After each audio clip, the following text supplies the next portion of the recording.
What's going on, everyone? Welcome back to Scale News Update. If you're not familiar with the show, this is where we talk about the news topics that happen in the scale world of RC over the past week. If you enjoy the Scale News Update regularly, hit the like button now. Let's jump into this week's topics. First for this week, Element released their very own comp-based truck finally. Now, this looks like it was designed decent portion not by Element, but they have used what appears to be the Artful Dodgers Ground Fox based design and now applied it to their platform. It is going to be using their new portals as well, and beyond that is a carbon fiber rail, and then a lot of the other elements, or most of the other elements of the chassis, are just like stamped and bent metal rather than, you know, any tooled up molded parts or anything like that, which may be what is contributing to the fact that this kit is $399, and that does seem high for this. Now, carbon fiber is not inexpensive, and that is part of it, but being that it's $399, it definitely puts it up there with trucks or platforms that are coming with more, you know, higher end parts that come inside, machined gears, things like that. The Element has plastic gears in the transmission and all powder metal gears throughout the rest of it. So it's not exactly, it just seems priced high for what they're going for. But being that they didn't do molded parts to keep the cost down, but they probably kept their tooling budget really low, that may be what's causing a lot of this. Now, beyond that, the specs of this are pretty much in line with what you would expect. Nothing crazy as far as that goes. The axles and all that kind of stuff are still pretty much the same. The one thing is that the axles still say in the description, like, around an inch of additional clearance, which they absolutely do not have. I don't think that they fully understand what they're trying. Like, it may be like having a tire that's almost an inch taller, but the clearance gain from their portal is much closer to about 1/2 inch. So, I guess if you're just into rounding, maybe you're not that, not into the technical side of like, okay, it's like, yeah, 1/2 rounds up. Let's go with that.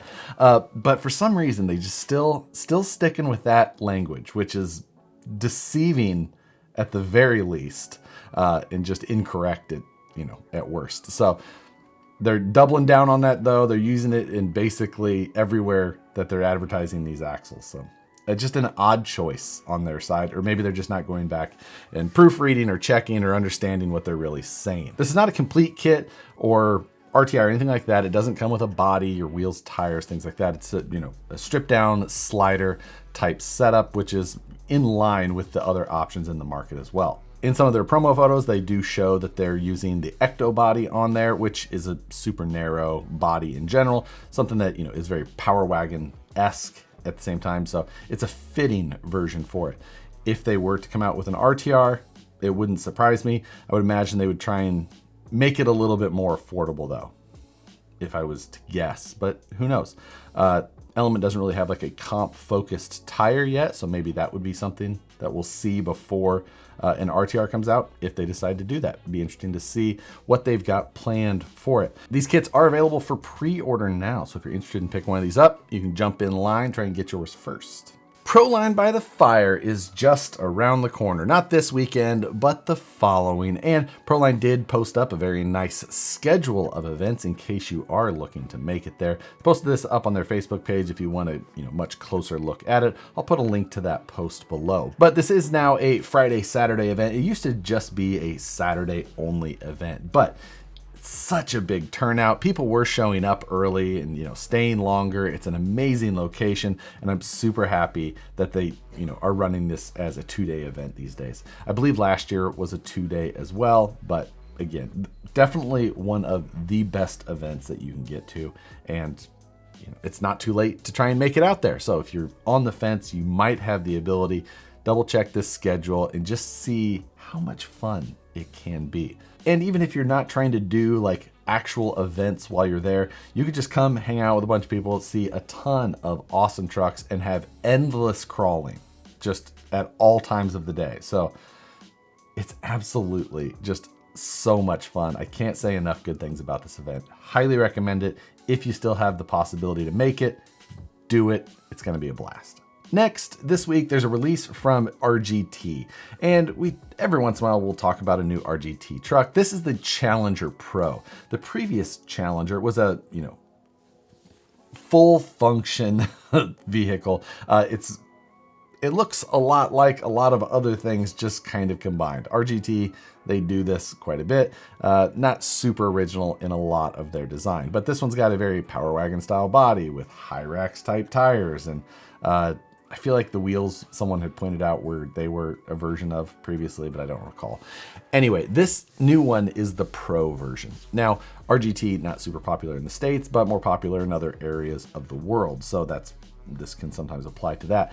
It's not an inexpensive truck, but this is a now upgraded version, meaning that it is coming with a Hobby Wing, the Crawler SE, the basic FOC equipped all-in-one unit. And then it does come with a nicer servo, but along with that, it did have a couple of other kind of interesting features. The previous one, I believe, had like a rear winch and 2-speed and selectable overdrive and maybe selectable diffs in the axles. I can't remember. This one, I don't believe it has selectable diffs, but it does now go to a AR44 style ring and pinion set versus the larger set that it had before. But it now also has a disconnecting, or I guess you would say, rear sway bar with disconnect in it, like a full-size Jeep Rubicon or things like that, in a very similar type design to it. The sway bar rod that goes across from the two arms has a slide on it that will allow it to decouple itself from the two sides. So I think that's the first time I've seen a selectable sway bar on a production type RC. I've seen people do it before, on custom applications, but this is the first time I've seen it on a, full production type setup, which I thought that was, things like that are always interesting to see. Now, this vehicle, from what I can find on AliExpress, is retailing for $430.35, which is partially why you don't see them being all that popular here in the US, as we don't have distribution and stores selling them. So, owner experience of replacement parts and things like that are a little bit harder to find. And when the cost of it is basically the same as other options, or very similar to other options, that's why this doesn't seem to be as popular here, would be my assumption. But either way, beyond the fact that they definitely borrowed a lot of styling from a lot of different places to make most of these parts, there is still some innovation there that is fun to see. So if you're in an area or you just really like RGTs for some reason, there's the new one. Go check it out. Next, EcoPower has released their own line of batteries and chargers, or specifically intelligent batteries and chargers. I believe that they've had batteries and such previously, but this is new. Now, from what I can see, this looks like it is taking the Genzace HTech Smart series of batteries and chargers and rebranding them to the EcoPower line, which there's nothing wrong with that. And I actually really like the Genzace version of this, because unlike other smart batteries or intelligent batteries, however you want to put it, they still can work as a standalone everyday battery on any charger available. And that's, again, the big difference. What the Genzace, or what appears to be similar or the same with this EcoPower, is that on the balance plug, it's got a standard balance plug that'll plug into any balance port or connector, but it's got a little extra tab off to the side that has some ability to transmit the data of the battery. So when you plug it into the charger with that balance port and has that, other port accessible, built into the charger, it knows what the battery is and how to charge it without you having to do any of the settings yourself. I personally like the smart batteries, especially if I'm trying to recommend something to somebody who doesn't have any specific LiPo safety knowledge, and I think may not go through a lot of research to figure out best practice. I can suggest that type of thing and feel pretty good about it. And being able to suggest something that also has compatibility to not only one ecosystem is even better. This Wednesday is the release of the first episode of Praise Wheel, the new series where Matt and I are taking the Vanquish H10 Optic and modifying it every week for 8 weeks. But what we do is predetermined by the wheel. We'll spin the wheel every week on Livestream Takeover, and that will determine what our journey is for the week. Mostly bad things on the wheel. Of course, we have to take our interpretation of what it means and try and turn, lemons into lemonade. But this week is going to be the first release of that. So watch for that. 10 a.m. Pacific, 1 p.m. Eastern time is when those videos will go live. Or if you're a channel member, segue, then you can watch it now. My video went up on Sunday. Matt's went up yesterday. You can go watch those early. Along with seeing videos like that early, you also get After News Delight, which is just an extended cut of the Scale News Update in case you want to hear a little bit more of my thoughts about each of the topics that we cover in this show. Or it also just helps support the channel a little extra. If you're looking for more information, there's a link in the description below.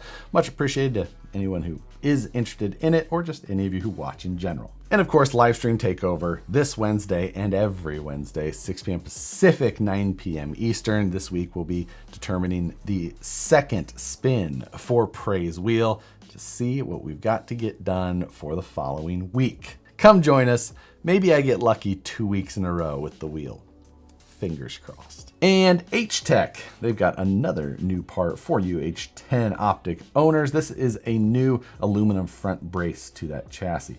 This replaces the front inner plastic brace and front bumper on that chassis, and it will also give you a little bit of extra clearance just behind the grille. Since it's aluminum, it doesn't have to have as much material back there to keep everything beefed up. So this will give you a little bit more room to add headlights in that grille bezel. So if that's something you've been trying to get accomplished and you didn't want to clearance the chassis for any reason, this takes that out of the equation there. It does still allow for all of the same functionality, I'm told, though, as far as like being able to do a chassis mounted servo or a chassis mounted winch up front. All of that good stuff still retained. So these are available in both a clear anodized finish as well as a black anodized finish, and available directly through HTech. Then today, while I was going through my huge list of bookmarked websites for news topics for the week, I took a little bit of a closer look at CEN Racing's website. Now, normally I just go to their new area and see what pops up. But this week when I went there, as I was scrolling down, I saw all of the vehicles that they had listed on the front page had the out of stock banner across them. And I was like, oh, it's kind of odd, especially some of the ones that seem to be popular vehicles. So I just went to their vehicles tab, being able to see every vehicle they make on one screen, and every one of them showed out of stock, which I thought was also very odd. So I went to their parts, their repairs and upgrades section, and every part except like 3 or 4 showed out of stock. So not everything, but almost everything on their site, as far as that I can see at this point, shows out of stock, which seems odd. Now, CEN has been around for some time. I believe the last big release that I remember from them was that Puma 1/10 scale or 1/8 scale rally car. But the CEN F450 and F250s, as far as I could tell, seem to be big successes. Lots and lots of those out there, lots available. People love those trucks. I have had some decent fun with them, myself included. But it's odd. This is a story that I feel like may be worth diving into a little bit more. So that's going to be something that I'm going to see if I can get just a little bit more info. Maybe it's just a fluke in the whole supply chain that they use. Maybe their factory is having some sort of hiccup or retooling or moving. You never know. There could be lots of reasons. Or could it be the worst case and that we're losing an RC brand? Not something you ever like to see, especially because, like I said, CEN, they had some unique vehicles that I hadn't seen anybody else do. No one else was in that market. And that's not something I'd ever like to see go away. So I'm going to look into that a little bit further. Hopefully I can get some information. And if I hear anything back that's worth reporting on, I'll let you guys know. But that does it for this week's news topics. For this week's question, I think we should just kind of continue on this path of CEN. Whether or not you've personally owned anything from CEN Racing, I'd be interested to hear what you think may be going on. I mean, there's no official announcement. I haven't seen any press releases or any information on their website explaining anything further.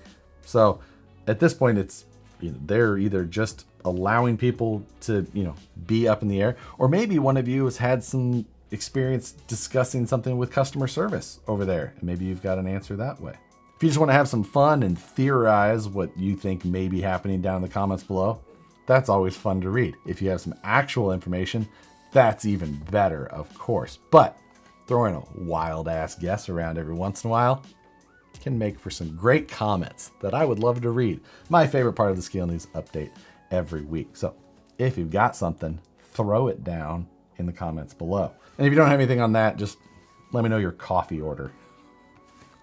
But that's going to do it for this week's Scale News update. If you enjoyed it, hit the like button, subscribe if you're not already, consider joining the channel membership if you want to hear more babble like this on a regular basis. But as always, thanks for watching, and we'll see you on the next one.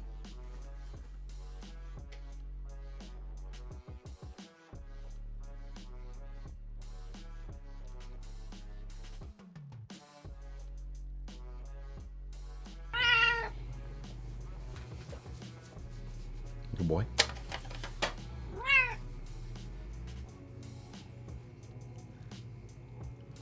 Good chef.